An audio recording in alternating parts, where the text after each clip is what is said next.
여러분, 인생에게 있어서 소망이 없다라고 한다면 어떻게 될까요?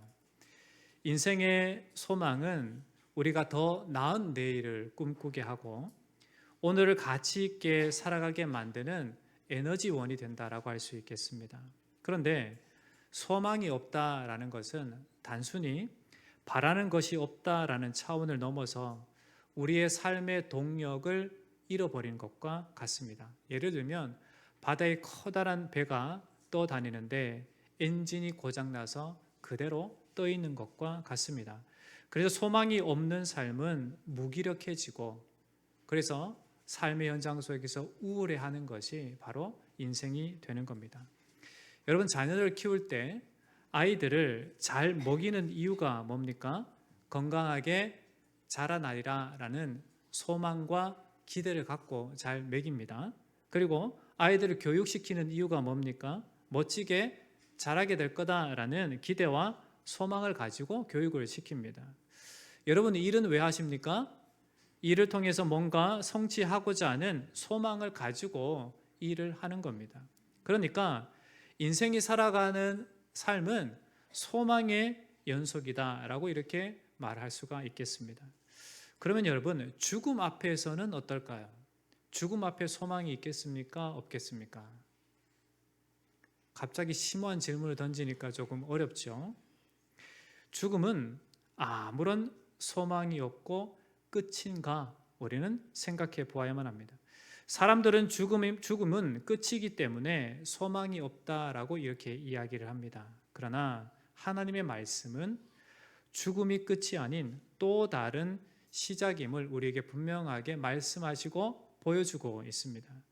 여러분, 죽은 사람에게 소망이 있습니까? 없습니까? 없기도 하고 있기도 합니다. 왜 없습니까? 이제 더 이상 이 땅을 살아갈 수 있는 그러한 것이 없기 때문에, 시간이 없기 때문에 이 땅에서 누릴 수 있는 소망은 결코 없습니다.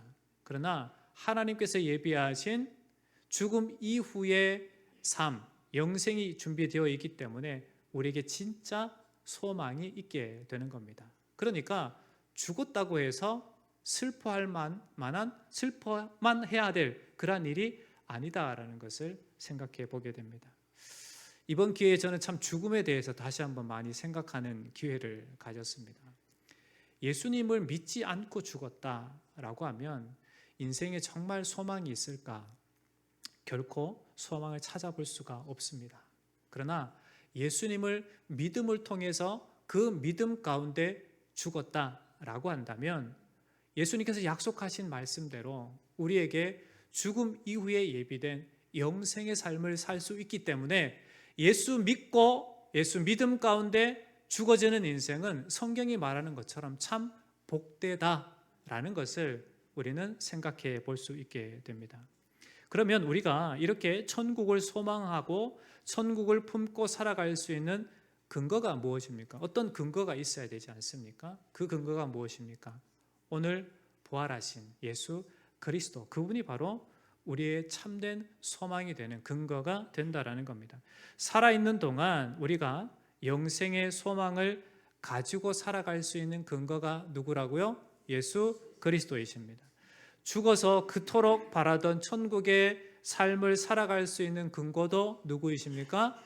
예수 그리스도가 되신다라는 겁니다. 인생이 결코 놓치지 말아야 할 소망, 반드시 기억하고 가져야 할 소망이 바로 부활의 소망이다라는 겁니다. 이 땅에서 우리는 100년 채 안 되는 삶을 살아갑니다. 그런데 이 땅에 우리가 소망을 갖고 살아가야죠. 내일에 대한 준비와 또 기대와 소망을 갖고 살아가는 것이 당연합니다. 그렇게 살아가야만 합니다. 그런데 우리 인생에 있어서 결코 절대로 놓치지 말아야 되는 게 뭔가? 죽음 이후에 예비된 영원한 생명, 천국에 대한 소망을 놓치지 말고 살아가야만 된다는 겁니다. 그것을 우리에게 약속하신 분이 누구입니까? 하나님이십니다. 그 영생의 소망을 우리에게 분명하게 허락하신 분이 누구이십니까? 예수 그리스도다라는 겁니다. 예수 부활을 우리가 어떻게 알 수 있는가? 오늘 말씀을 보면 빈 무덤을 통해서 우리가 예수님의 부활을 확인하게 됩니다. 그리고 부활하신 예수님을 만난 수많은 사람들을 통해서도 예수님께서 십자가에 못 박혀 죽으셨지만 3일 만에 다시 부활하셨다라는 그 놀라운 역사적인 증거를 우리가 말씀을 통해서 살펴보게 됩니다. 오늘 보면 내용 말씀은 이렇습니다. 막달라 마리아, 야고보의 어머니 마리아, 그리고 살로메가 예수님의 시신에 바르려고 향품을 준비하고 안식 후 첫날 새벽에 무덤으로 갑니다. 가면서 무슨 얘기를 합니까? 무덤 입구를 가리고 있는 그 무덤 돌덩이를 누가 옮겨줄까라고 서로 이야기하면서 갑니다. 그런데 막상 가보니까 돌문이 이미 옮겨져 있습니다. 그래서 무덤을 들어가 보니까 흰옷 입은 한 청년, 즉 천사가 오른쪽에 앉아 있습니다. 여인들이 깜짝 놀라자 천사가 이야기합니다. 놀라지 말아라. 십자가에 못 박히신 예수 찾으러 온 것을 내가 안다. 예수께서 다시 살아나셨다라고 분명하게 증거하는 것을 봅니다. 오늘 이 사건의 내용을 보면 예수님의 죽으심과 그리고 부활에 관한 예수님의 예언을 귀담아 듣고 부활을 기다린 사람은 없었음을 알 수가 있습니다. 예수님의 체포와 함께 뿔뿔이 흩어진 제자들도 부활에 대한 기대를 하지 않았던 겁니다. 예수님은 공생애 동안 여러 번 예수님의 죽음과 부활에 관한 예고를 말씀했음에도 불구하고 제자들은 기억하지 못하고 십자가의 죽음 이후에 공포와 슬픔에 사로잡혀 흩어질 수밖에 없었던 겁니다. 오늘 본문에 등장한 3명의 여인 역시 같은 심정이었습니다. 이들이 예수님의 시신을 둔 무덤을 찾아갔던 것은 예수님의 부활을 기대해서 간 것이 아니라 급작스럽게 진행된 예수님의 장례로 인해서 제대로 표현할 수 없었던 예수님에 대한 마지막 사랑과 존경을 표현하기 위해서 무덤을 찾아갔던 겁니다. 그러나 하나님은 이 여인들의 순수하고 아름다운 행동을 사용하셔서 그리스도 예수의 부활하신 그 사실을 첫 번째로 목격하고 알릴 수 있는 증인으로 삼으셨다라는 것을 봅니다. 여인들은 무덤에 막힌 돌을 옮길 수 없음에 걱정하고 갔지만 이미 하나님께서는 천사를 보내어 여인들의 걱정, 여인들의 장애를 제거해 주셨습니다. 그리고 천사를 통해서 여인들에게 기쁨의 소식을 전하게 됩니다. 놀라지 말라. 너희가 십자가에 못 박히신 나사렛 예수를 찾는구나. 그가 살아나셨고 여기 계시지 아니하니라. 여인들이 찾는 분은 누구입니까? 예수 그리스도입니다. 그런데 십자가에 못 박힌 나사렛 예수, 즉 죽음 가운데 있는 예수님을 찾을 뿐이었던 겁니다. 그런데 천사가 전한 내용이 무엇입니까? 십자가에 죽으신 그 예수께서 어떻다고요? 다시 살아나셨다라는 소식을 전하게 됩니다. 그래서 예수님께서 누우셨던 그 빈 무덤을 보라라고 이렇게 이야기하는 겁니다. 여인들은 예수님의 죽으심 때문에 하염없는 슬픔에 젖어서 한없는 시리와 좌절에 젖어 있었지만 천사를 통한 부활의 소식과 빈 무덤을 확인한 이들은 이제 더 이상 좌절과 슬픔에 잠긴 자가 아니게 되었습니다. 이제 이 사람들은 예수 그리스도의 부활의 복음을 전함으로 많은 사람들에게 예수 생명을, 예수 용기와 희망을, 예수 참된 소망을 줄 수 있는 자들로 변화가 되었다라는 겁니다. 여러분, 복음의 핵심이 무엇입니까? 예수 그리스도의 십자가와 부활 사건입니다. 오늘 본문은 예수 그리스도의 명확한 부활에 대해서 분명하게 증거해 주고 있습니다. 그런데 부활 이전에 무엇이 있었는가도 우리는 중요하게 살펴보아야만 합니다. 부활 사건은 죽음 이후에 있게 된 겁니다. 그렇다면 부활이 있다라는 것은 이미 부활 전에 어떠한 사건이 있다라는 것을 우리에게 분명하게 말씀해 줍니다. 그러기에 예수 그리스도께서 십자가에 참혹하게 죽으신 그 사건 또한 우리는 분명하게 알고 그리고 믿고 있어야만 됩니다. 왜 그리스도께서 십자가의 길을 가셔야만 되었는가? 왜 예수님께서 십자가를 지셔야만 되었는가? 왜 예수님께서 십자가의 고통을 당하고 죽으셔야만 되었는가를 우리는 반드시 알아야만 됩니다. 그 근본을 찾아보면 창세기 3장 15절에 보면 원시복음에 이렇게 말씀합니다. 내가 너로 여자와 원수가 되게 하고 내 후손도 여자의 후손과 원수가 되게 하리니 여자의 후손은 내 머리를 상하게 할 것이요 너는 그의 발꿈치를 상하게 할 것이니라. 이 말씀이 선포되기 직전에 어떠한 일이 있게 됩니까? 인류의 타락 사건이 있게 됩니다. 이 복음이 선포되기 전에 인간은 타락하게 된다라는 겁니다. 그런데 타락한 인류를 그냥 내버려 두신 것이 아니라 하나님은 그들을 구원하시고자 한다라고 하는 분명한 약속, 언약을 허락해 주셨습니다. 그 약속대로 이루어진 사건이 무엇입니까? 이후에 예수 그리스도, 메시아이신 예수 그리스도께서 이 땅 가운데 성육신하시고 우리 죄를 위하여 십자가에 죽으셨다라는 겁니다.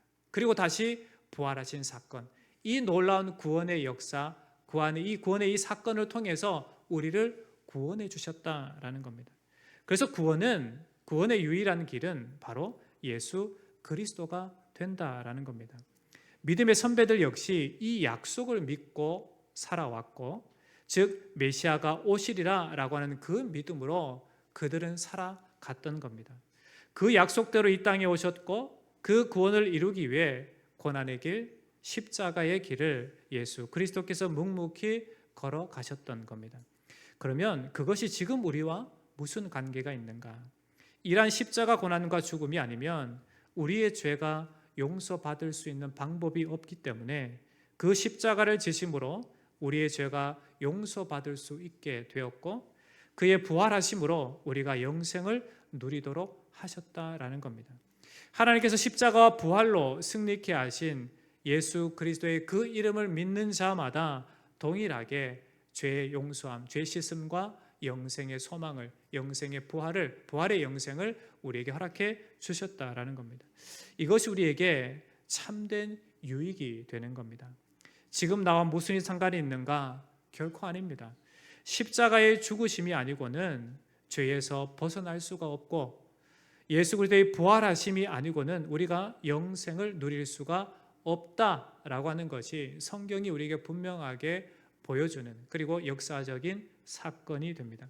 십자가와 부활이 아니고는 안 되기 때문에, 그것을 대체할 그 어떤 것도 없기 때문에, 그에 상하는 그 어떤 것도 없기 때문에 인생은 반드시 예수 그리스도를 믿어야 하고, 인생은 반드시 예수 그리스도가 참된 소망임을 알고 그분을 믿고 살아가야만 되는 겁니다. 여러분, 오늘 살아갈 때 어디에 소망을 두고 살아가고 계십니까? 여러분 인생을 살아갈 때 우리가 마땅히 놓치지 말아야 할, 분명한 가지고 살아가야 할 소망은 예수 그리스도가 되신다라는 겁니다. 그러기에 여러분, 오직 그리스도께 여러분의 마음 중심을 두고 예수 그리스도께 참된 소망을 두고 그렇게 살아가시기를 주의 이름으로 축원합니다. 오늘 빈 무덤 사건이 당시 여인들에게 또 우리에게 주는 의미가 무엇입니까? 예수 그리스도께서 우리에게 참된 소망이 되신다라는 것을 분명하게 보여주고 있는 사건입니다. 인생의 참된 소망은 어디에서 나옵니까? 세상에서 나오지 않습니다. 왜 세상에서 나오지 않습니까? 유한한 인생이기 때문에 그렇습니다. 세상에서 소망을 갖고 살아가고 누릴 수 있는 것은 한계가 있습니다. 분명한 한계가 있습니다. 죽음 이후에 예비된 그것만이 우리에게 참된 소망이 됩니다. 그러기에 죽음 위에 우리에게 허락된 이 영생은 누구를 통해 주어지게 됩니까? 예수 그리스도를 통해 우리에게 주어지게 됩니다. 그렇기 때문에 예수 그리스도만이 우리 인생의 참된 소망이 된다라는 겁니다. 오늘 살아가는 우리는 당시 부활의 소식을 듣고 빈 무덤을 확인한 여인들처럼 이 확실한 증거 앞에 부활의 사실을 전하는 자로 살아갈 수 있어야만 됩니다. 이 부활의 사실을 확인하고 확증하고 믿고, 그리고 이 놀라운 은혜의 사건을 어떻게 다른 이에게 전할 수 있는 그 사람이 바로 오늘 우리다라는 것을 기억할 수 있어야만 됩니다. 우리가 이 세상을 살아가는 동안 무엇으로 자랑할 수 있겠습니까? 세상의 다양한 것들로 자랑할 것이 많이 있죠. 그러나 우리는 분명하게 자랑할 것 한 가지, 그것은 바로 예수 그리스도의 십자가와 부활을 통해서 우리가 구원함을 받았다라고 하는 이 놀라운 은혜의 사건을 자랑하고 증거할 수 있어야 된다라는 겁니다. 그러기에 오늘을 살아갈 때 우리는 이 부활의 사실을 묵상할 수 있어야 되고, 그리고 기뻐할 수 있어야 되고, 그리고 아직도 알지 못하는 자들에게 담대하게 그리스도 예수의 십자가와 부활 사건을 증거하고 증명할 수 있어야 한다라는 겁니다. 사도 바울은 갈라디아서 6장 14절에 이렇게 이야기합니다. 그러나 내게는 우리 주 예수 그리스도의 십자가 외에 결코 자랑할 것이 없으니 그리스도로 말미암아 세상이 나를 대하여 십자가에 못 박히고 내가 또한 세상에 대하여 그러하니라 라고 고백하는 것을 보게 됩니다. 사도 바울은 오직 예수 그리스도만을 소망하고 바라보며 그 십자가와 부활의 은혜, 그 구원의 은총을 전하기 위해서 그 생명을 아끼지 않고 달려갔던 인생입니다. 그렇다면 오늘 동일한 믿음을 가진, 즉 사도 바울이 고백한 예수 그리스도, 오늘 우리가 고백한 예수 그리스도, 동일한 예수 그리스도를 고백하고 믿고 의지하고 소망하고 바라보며 살아가는 우리는 어떠해야 되는가? 동일한 믿음으로 끝까지 믿음을 지키며 살아가는 인생이 되어야 될 줄 믿습니다. 여러분의 참된 소망이 어디에 있습니까? 세상 가운데 다양한 소망을 갖고 살아갈 수 있습니다. 그러나 그것이 우리가 궁극적으로 품어야 할 소망이 아니라 우리에게 진정한 소망은 우리를 십자가와 부활을 통해서 우리의 죄를 용서하시고 영생을 허락해 주신 예수 그리스도가 우리의 참된 소망임을 알고 우리의 삶의 모든 현장 속에서 그분만을 의지하고 그분만을 바라보고 살아가는 인생이 되어야 될 줄 믿습니다. 주님 언제 여러분을 부르십니까? 주님 언제 여러분 부르십니까? 언제 부르실지 몰라요. 주님 언제 이 땅 가운데 오십니까? 언제 이 땅 가운데 오실지 모릅니다. 그러나 주님의 때는 다가오고 있습니다. 우리는 죽음의 때가 분명히 우리에게 눈앞에 있다는 사실을 압니다. 그렇다면 어디에 소망을 두고 살아가야겠습니까? 우리 인생을 궁극적으로 승리하게 하시는 영원한 천국의 삶을, 하나님 나라의 삶을 우리에게 허락해 주신 예수 그리스도, 그분만이 우리 인생의 참된 소망이 되시는 줄 믿습니다. 그러니 그 믿음으로 여러분 끝까지 살아가시기를 축원합니다.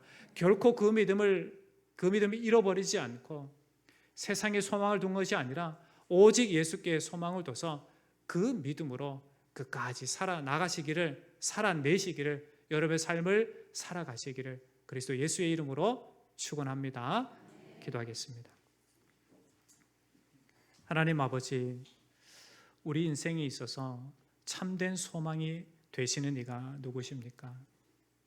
세상에 어떠한 것이, 그 어떤 것이 우리의 소망이 되는 것이 아니라 우리 인생의 참된 소망이 되시는 이는 십자가와 부활을 통해서 우리의 죄를 용서하시고 우리에게 영생을 허락하신 예수 그리스도만이 우리 인생의 참된 소망인 줄 알고 그분만을 의지하고 그분만 집중하며 그분만을 따라 살아가는 우리 사랑하는 성도들 되게 하여 주시옵소서. 그래서 끝내 승리해서 감사와 감격으로 기쁨으로 우리 하나님을 찬양하고 주님께서 예배하신 그 하나님의 나라 가운데 영원한 삶을 살아갈 수 있는 우리 사랑하는 사랑의 모든 성도들 되게 하여 주시옵소서.